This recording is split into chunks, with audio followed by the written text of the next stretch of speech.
Alors, pour cette première vidéo, on va dire avec une thématique bien précise, j'avais envie d'aller, on va dire, mettre un pavé dans la mare, c'est-à-dire commencer sur un sujet assez fort qui attise un peu votre curiosité, c'est est-ce que l'intelligence artificielle peut remplacer les rédacteurs? Alors, ça fait une question un peu, on va dire, bateau, parce que je pense que tout le monde se l'est posée, je pense que tout le monde l'a posé à ChatGPT.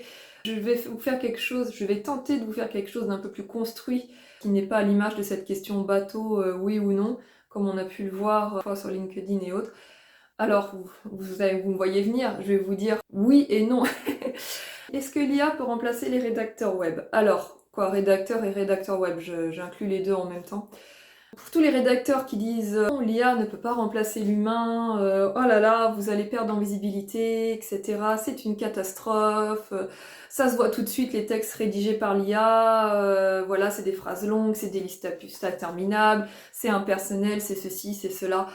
Je pense que vous avez, si vous, voilà, vous naviguez un peu sur LinkedIn, vous avez pu voir ce genre de posts par dizaines si l'algorithme a décelé que vous étiez intéressé par tout ce qui est rédaction et intelligence artificielle.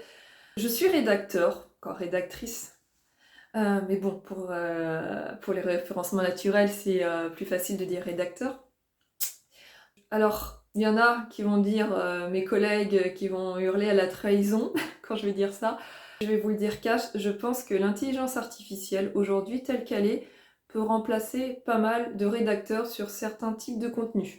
Voilà, c'est dit. Tout d'abord parce que le métier de rédacteur web, on va dire ça comme ça, le métier de rédacteur web n'étant pas réglementé, il n'y a pas de diplôme imposé pour exercer cette activité. Autrement dit, tout le monde peut se revendiquer rédacteur web sans aucun diplôme, ni formation, ni expérience professionnelle. Donc, partant de ce postulat, forcément, il y a dans le lot des rédacteurs qui sont rédacteurs que de nom, mais dont le contenu produit est très très très loin de la qualité attendue. Donc là, forcément, l'IA surpasse de très très loin ce type de rédacteur, parce que quand bien même l'IA, sans être paramétrée comme il faut, on va dire avec ce qu'on appelle des prompts bruts, on ne cherche pas tellement à personnaliser le contenu, va produire du contenu générique, mais ça va, on va dire, quand même produire des phrases facilement compréhensibles, sans faute d'orthographe ou de syntaxe, de tout ce que j'ai pu voir, ce qui n'est pas le cas chez les mauvais rédacteurs, où on peut avoir des phrases qui n'ont carrément aucun sens, avec des fautes d'orthographe assez cocasses.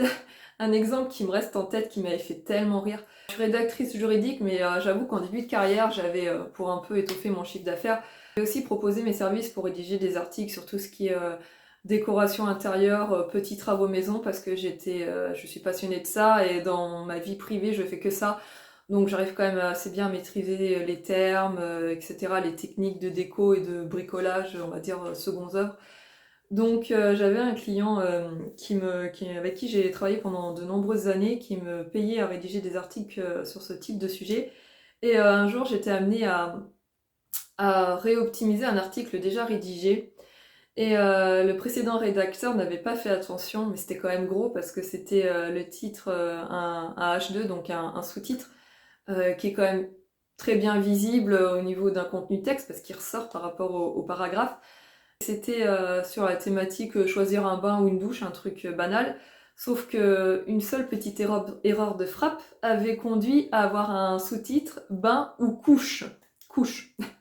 Il avait remplacé le D par un C. Qu'est-ce que j'avais rigolé, et je me suis dit en même temps, mais alors oui, on est humain, on laisse des coquilles, mais alors le truc de base, c'est quand même, relisez bien les titres et les sous-titres, c'est les trucs qu'on voit en premier, et puis quand le sous-titre fait 3 mots, que tu laisses couche au lieu de douche, c'est quand même énorme.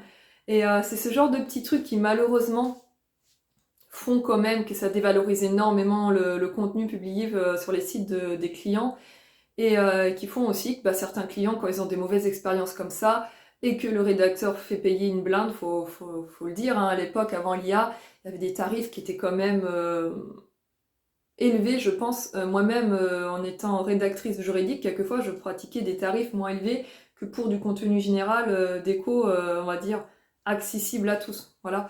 Bon, je pense que tout ça a fait que forcément, quand l'IA est arrivée, l'IA était gratuite et l'IA rédige mieux qu'une bonne partie des rédacteurs. voilà, faut se mettre à la place des clients. Moi, je me mets à la place de mes clients, bah, je me dis, bah oui, bah, j'aurais fait pareil qu'eux en fait. J'aurais arrêté les contrats de prestation de rédaction et j'aurais passé full IA, quoi. Que t'as un meilleur résultat et c'est gratuit. Donc voilà, à un moment donné, faut aussi savoir, on va dire, se remettre en question, et voilà. Et moi-même, je fais des erreurs, hein. Là, je veux pas cracher sur mes collègues. Moi-même, j'ai fait des erreurs, j'ai laissé des coquilles, j'essaie de me relire, mais c'est vrai que j'ai pu retravailler sur certains textes où vraiment, il y a des phrases où il y avait même pas de verbe, ou même pas de sujet, où c'était même pas français. Donc là, il y avait vraiment un manque de professionnalisme, où on voyait que la personne avait juste rédigé comme ça, c'était même pas relu une seule fois. Donc bon, je pense que toutes ces dérives ont fait aussi, hein, c'est notre faute aussi en tant que rédacteur, quand on fait mal les choses, que forcément l'IA arrive, bah fait mieux le job et elle le fait gratuit. Voilà. Alors ensuite, je vais tempérer forcément ces discours. Oui, l'IA fait mieux que certains rédacteurs, mais l'IA reste l'IA et sur certains sujets, on peut pas. Je déconseille fortement de publier tel quel du contenu rédigé par l'intelligence artificielle.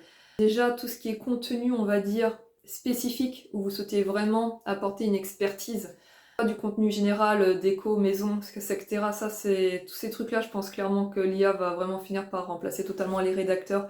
Mais les contenus où il y a vraiment besoin d'une expertise, donc moi par exemple, mon expertise c'est le juridique, j'ai un master 2 en droit des entreprises, j'ai fait 5 ans de droit, voilà, je suis juriste. Je me suis lancée dans la rédaction juridique pour être à mon compte parce que pour celles et ceux qui ne le savent pas, mais le conseil juridique sous le statut d'indépendant est le monopole des avocats. Donc si je n'ai pas le titre d'avocat, je ne peux pas exercer en tant qu'indépendant, en tant que juriste. Je peux être que juriste d'entreprise, c'est-à-dire je peux exercer mon emploi de juriste au sein d'une entreprise sous un contrat de travail, mais pas en tant qu'indépendant. Donc comme j'avais envie de tester quand même l'aventure de l'entrepreneuriat et être à mon compte, je suis passée par ce biais-là de la rédaction juridique. Donc c'est des conseils que je rédige pour des avocats, notaires, entreprises dans l'entrepreneuriat, etc. À destination du grand public, mais ce ne sont pas des conseils personnalisés, ce sont des conseils généraux, et c'est là où est toute la différence, c'est que je n'apporte pas voilà, un conseil personnalisé à un client en particulier. Là, ça m'est interdit. Tant que je rédige des conseils généraux, voilà, publiés tout public, il n'y a aucun problème. Donc ça, c'est mon expertise. L'IA rédige à l'heure actuelle très bien des contenus juridiques, notamment des contenus généraux, mais l'IA fait également de très très belles erreurs dans ce domaine. Alors là, je parle pour moi parce que tout ce qui est autre domaine de style médecine et tout ça, pareil, une expertise assez pointue. Je peux pas me prononcer là-dessus parce que je suis pas médecin ou un autre expert, voilà, donc je vais pas me prononcer là-dessus. Je vais me prononcer juste au niveau juridique. L'IA fait de belles bêtises encore aujourd'hui, l'IA n'est pas forcément actualisée. Donc, pour la rédaction juridique, sur des sujets généraux, si vous voulez faire baisser les coûts et que vous publiez massivement, je veux dire plusieurs articles par semaine sur votre site internet, que vous cherchez vraiment plus la quantité que la qualité, ça peut être une stratégie, je suis pas là pour juger. Forcément, pour pas exploser le budget, l'IA est une solution, mais je vous conseille, comme je fais moi avec de nombreux clients, de proposer à un rédacteur de passer derrière l'IA pour corriger toutes les fautes sur le fond, pour améliorer un peu la forme aussi, enlever les listes à puces quand il n'y en a pas besoin, en rajouter quand il y en a besoin, faire des tableaux comparatifs, ajouter des éléments différenciants et personnalisant le contenu pour attirer les clients envers votre profession, donc tout ce qui est appel à action, rajouter dans le corps du texte de manière, on va dire, appropriée. Donc ça, je vous le conseille quand même vraiment, et ça restera quand même un coût bien plus réduit que si vous deviez payer un rédacteur avec une rédaction 100% humaine. Alors c'est sûr que la qualité sera pas la même, on va pas se le cacher. Si vous débutez votre activité et que votre blog il a pas beaucoup de contenu, que vous n'avez pas beaucoup de visibilité, c'est sûr que la quantité elle va jouer au début. Donc c'est une stratégie, mais faites relire. Parce que si vous laissez des grosses coquilles, des grosses erreurs, et puis vous n'avez pas forcément le temps de tout relire non plus, faites relire et faites confiance au rédacteur pour apporter des éléments qui personnalisent le contenu et qui fait qu'on ne voit pas que c'est de l'IA. Parce que c'est pareil, s'il y a de potentiels clients à vous qui veulent avoir des conseils juridiques et qui se rendent très vite compte que c'est que l'intelligence artificielle qui rédige derrière, qu'il n'y a pas d'humain derrière, ils vont perdre confiance. Donc c'est pour ça que je vous dis, l'IA oui, mais l'IA est un outil. L'IA n'est pas une finalité, surtout dans les milieux où il y a besoin vraiment d'une expertise et que les données changent énormément, notamment en droit, l'évolution change beaucoup et c'est pas toujours actualisé. Donc si vous laissez des grosses coquilles comme ça, vous allez perdre la confiance de vos clients. Donc faites appel à des prestataires, sachant que le prix est nettement diminué malgré tout parce qu'on fait de la relecture, on fait des repasses, donc on gagne quand même beaucoup de temps. Donc pour vous donner un ordre d'idée, à l'heure actuelle, les clients avec qui je fais ça, par rapport à de la rédaction où je fais 100% moi, qui est de la rédaction beaucoup plus qualitative, j'y passe beaucoup plus d'heures. Là où je fais des repasses sur l'IA, le tarif est divisé en moyenne par 4, voire par 5. Donc voilà, c'est pour vous donner un ordre d'idée. Donc je vais arrêter là et puis on refera une autre thématique plus tard sur le sujet parce que je pense que sur l'IA il y a quand même beaucoup de choses à dire. En attendant, je vous souhaite une bonne journée et puis n'hésitez pas à réagir en commentaire et à vous exprimer sur ce que vous pensez de l'IA en toute bienveillance et puis bah, vos retours aussi parce que je pense que on évolue un peu on va dire à l'aveugle donc c'est par les retours d'expérience de chacun qu'on va réussir à trouver je pense le juste équilibre entre intelligence artificielle et humain.